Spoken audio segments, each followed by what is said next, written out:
Assalamualaikum warahmatullahi wabarakatuh. Saya Fajar Adika Rahman dari kelas Ganjil dengan NIM S1S1230063 akan menerangkan tentang soal ujian tengah semester. Untuk soalnya yaitu nomor 1, dalam Central Processing Unit atau CPU terdapat 4 komponen utama. Sebutkan keempat komponen CPU tersebut dan jelaskan fungsinya. Jawaban nomor 1 yaitu 1. Kontrol unit atau unit kontrol. Kontrol unit bertanggung jawab untuk mengendalikan operasi keseluruhan CPU. Fungsinya adalah mengatur aliran data dan instruksi di dalam CPU, mengambil instruksi dari memori, mengurai instruksi tersebut, dan mengendalikan eksekusi operasi komputer berdasarkan instruksi-instruksi tersebut. Yang kedua yaitu Arithmetic Logic Unit atau ALU. Unit logika dan aritmatika. ALU adalah komponen yang bertanggung jawab untuk melakukan operasi aritmatika atau seperti penambahan, pengurangan, perkalian, dan pembagian, serta operasi logika seperti AND or NOT pada data yang diterima dari memori atau register.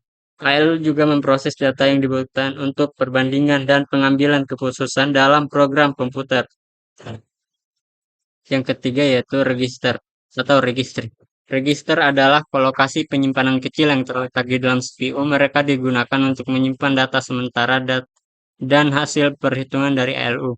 Beberapa jenis register penting adalah register data atau data register, register alamat atau address register, dan register instruksi atau instruction register. Register memungkinkan CPU untuk dengan cepat mengakses data yang diperlukan untuk operasi komputasi.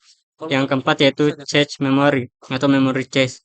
Memory cache adalah tingkat penyimpanan yang berada di antara CPU dan RAM utama. Fungsinya adalah untuk menyimpan data yang sering digunakan dan instruksi program agar dapat diakses dengan lebih cepat oleh CPU. Memory cache membantu meningkatkan kinerja CPU dengan mengurangi waktu akses ke memori utama yang lebih lambat. Keempat komponen ini bekerja bersama-sama untuk menjalankan instruksi program, melakukan operasi aritmatika dan logika, serta mengatur aliran data dalam sistem komputer. CPU adalah otak dari komputer yang bertanggung jawab untuk menjalankan perintah-perintah dan mengendalikan semua operasi di dalam komputer. Yang nomor 2 yaitu jelaskan perbedaan antara freeware, shareware, dan open source, serta berikan contohnya masing-masing satu. Freeware adalah perangkat lunak yang dapat didownload dan digunakan secara gratis. Pengguna tidak perlu membayar lisensi atau biaya untuk menggunakannya. Contoh dari freeware yaitu 7-Zip. 7-Zip bisa dilihat dari logo di samping. 7-Zip adalah contoh perangkat lunak freeware. Ini adalah program kompresi berkas yang dapat digunakan untuk menkompresi dan mengekstrak berkas-berkas. Yang kedua yaitu shareware. Shareware adalah perangkat lunak yang dapat diunduh dan digunakan secara gratis untuk jangka waktu tertentu. Namun setelah masa percobaan berakhir, pengguna diharuskan membayar lisensi atau biaya untuk melanjutkan penggunaan perangkat lunak tersebut. Contohnya yaitu WinZip. Logo dari WinZip yaitu seperti berikut. Dan WinZip adalah contoh perangkat lunak shareware. Pengguna dapat mengunduh dan menggunakan WinZip secara gratis selama masa percobaan, tetapi kemudian diharuskan membayar lisensi untuk menggunakannya secara terus-menerus. Yang ketiga yaitu open source. Perangkat lunak open source adalah perangkat lunak yang kode sumbernya tersedia untuk umum. Pengguna dapat melihat, mengedit, dan mendistribusi kode sumber ini sesuai dengan lisensi yang berlaku. Ini memungkinkan kolaborasi dan pengembangan oleh komunitas pengembang yang luas. Contohnya yaitu Mozilla Firefox. Logonya yaitu seperti berikut.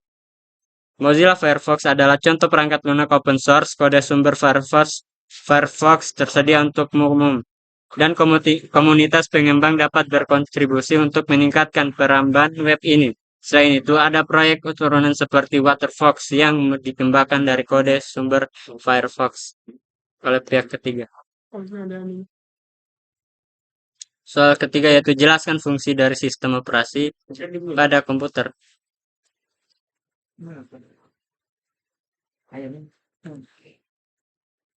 Jawabannya itu 1. Manajemen sumber daya. Sistem operasi mengelola sumber daya komputer seperti CPU, memori penyimpanan, dan perangkat masukan atau keluaran. Ini memastikan bahwa sumber daya digunakan secara efisien oleh berbagai program yang berjalan secara bersamaan. 2. Antarmuka pengguna.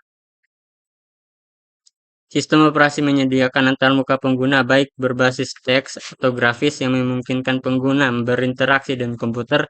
Pengguna dapat menjalankan program, mengelola berkas, dan melakukan tugas-tugas lain melalui antarmuka ini. Yang ketiga yaitu manajemen berkas. Sistem operasi mengelola berkas dan direktori, termasuk pembuatan, penghapusan, penamaan ulang, penyimpanan, dan pengambilan berkas. Ini memungkinkan pengguna untuk menyimpan, mengakses, dan mengatur data dengan mudah. Yang keempat yaitu manajemen proses. Sistem operasi mengatur eksekusi program atau proses. Ini termasuk penciptaan, penugasan prioritas, penjadwalan, dan terminasi proses. Sistem operasi memastikan bahwa CPU digunakan secara adil dan efisien oleh berbagai program. Yang kelima yaitu keamanan. Sistem operasi memiliki peran penting dalam menjaga keamanan komputer. Ini mencakup manajemen hak akses, autentikasi pengguna, enkripsi data, dan perlindungan terhadap serangan keamanan. Yang keenam yaitu manajemen teori. Sistem operasi mengelola alokasi memori untuk program yang berjalan. Ini mencakup alokasi memori fisik, virtual memory, dan pegging. Sistem operasi memastikan program-program berjalan tanpa terganggu oleh satu sama lain. Yang ketujuh yaitu komunikasi antar perangkat dan jaringan. Sistem operasi mendukung komunikasi antara berbagai perangkat keras seperti printer, mouse, keyboard, dan juga mengatur koneksi jaringan. Ini memungkinkan perangkat keras dan perangkat lunak untuk bekerja sama. Yang kedelapan yaitu manajemen perangkat input atau output. Sistem operasi mengatur permintaan, masukan, dan keluaran ke perangkat fisik seperti hard drive, CD atau DVD drive, atau perangkat USB. Hal ini memastikan bahwa dapat ditulis dan dibaca dengan benar dari perangkat penyimpanan eksternal. Yang kesembilan yaitu penyedia layanan tambahan. Sistem operasi biasanya menyediakan berbagai layanan tambahan seperti perangkat, pengenal, layanan pencetakan, dan lainnya untuk mendukung fungsi-fungsi tambahan pada komputer. Program aplikasi ini memberikan berbagai cara untuk pengguna untuk memanfaatkan komputer mereka sesuai dengan kebutuhan dan sistem operasi adalah jantung dari komputer yang memungkinkan semua komponen perangkat keras dan perangkat lunak berinteraksi secara efisien. Fungsi-fungsi ini membuat komputer dapat digunakan dengan nyaman, efisien, dan aman oleh pengguna. Yang keempat yaitu sebutkan dan jelaskan 3 jenis program aplikasi. Yang pertama yaitu aplikasi produktivitas. Aplikasi produktivitas adalah program-program yang dirancang untuk membantu pengguna dalam menyelesaikan tugas sehari-hari dan meningkatkan efisiensi. Mereka mencakup berbagai alat untuk komunikasi, manajemen proyek, pengolahan kata, pengolahan data, perencanaan, dan tugas-tugas lain yang mendukung produktivitas. Contohnya yaitu Microsoft Office adalah contoh terkenal dari paket aplikasi produktivitas. Ini mencakup Microsoft Word untuk pemrosesan kata, Excel untuk pengolahan data, PowerPoint untuk presentasi, dan Outlook untuk manajemen email. Yang kedua itu aplikasi hiburan. Aplikasi hiburan adalah program-program yang dibuat untuk memberikan hiburan dan kesenangan kepada pengguna. Mereka mencakup berbagai jenis perangkat lunak seperti permainan komputer, pemutar musik, pemutar video, aplikasi media sosial, dan program-program hiburan interaktif lainnya.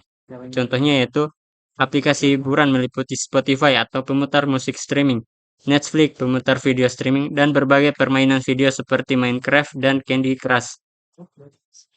Yang ketiga yaitu aplikasi desain dan multimedia. Aplikasi desain dan multimedia adalah program-program yang digunakan untuk menciptakan, mengedit, dan mengelola konten multimedia seperti grafik, foto, video, dan suara. Mereka sangat penting dalam industri kreatif dan desain.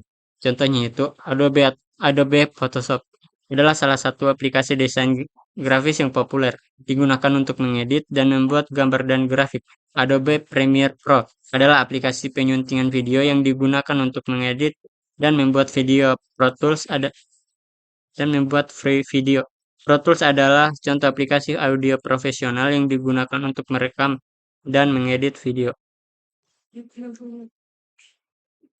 Nomor 5 yaitu jelaskan bagaimana kerjasama antara prosesor dan memori dalam mengelola data pada komputer.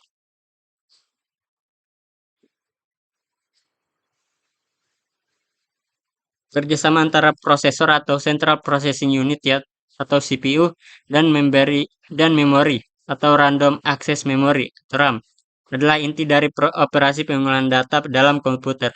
Mereka bekerja bersama-sama dalam beberapa tahapan untuk mengelola data.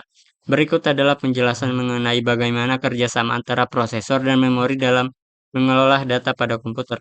Penyimpanan data di memori. Data dan instruksi program disimpan dalam memori atau RAM saat komputer dinyalakan atau saat program dijalankan.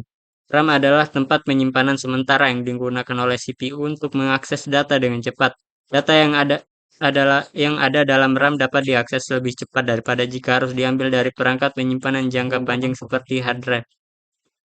Yang kedua yaitu pengambilan instruksi. CPU memulai dengan mengambil instruksi pertama dari memori. Instruksi tersebut diambil dari alamat memori yang disebut instruction pointer atau IP atau program counter atau PC.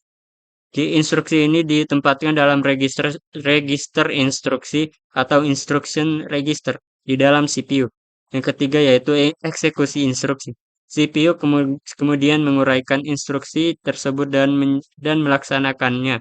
Instruksi dapat berupa operasi aritmatika, operasi logika, pengambilan data dari memori, atau operasi lainnya. CPU menggunakan register umum atau general purpose register untuk menyimpan data sementara yang diperlukan selama eksekusi instruksi. Yang keempat yaitu akses ke memori. Jika instruksi memerlukan data yang harus diambil dari memori atau misalnya membaca nilai dari sebuah variabel, CPU akan mengirimkan permintaan ke memori untuk mengambil data tersebut. Memori akan merespon dan dengan mengirimkan data ke CPU. Yang kelima yaitu penyimpanan hasil. Hasil dari eksekusi instruksi atau misalnya hasil perhitungan disimpan kembali dalam register atau diubah dalam memori sesuai dengan kebutuhan. Data ini nantinya dapat digunakan oleh instruksi lainnya. Yang keenam yaitu siklus berulang. Proses ini berlangsung dalam siklus yang berulang. CPU terus-menerus mengambil instruksi, mengeksekusi instruksi, dan mengakses data dari memori sesuai dengan alur perintah program yang sedang dijalankan. Oke, sekian dari saya. Assalamualaikum warahmatullahi wabarakatuh.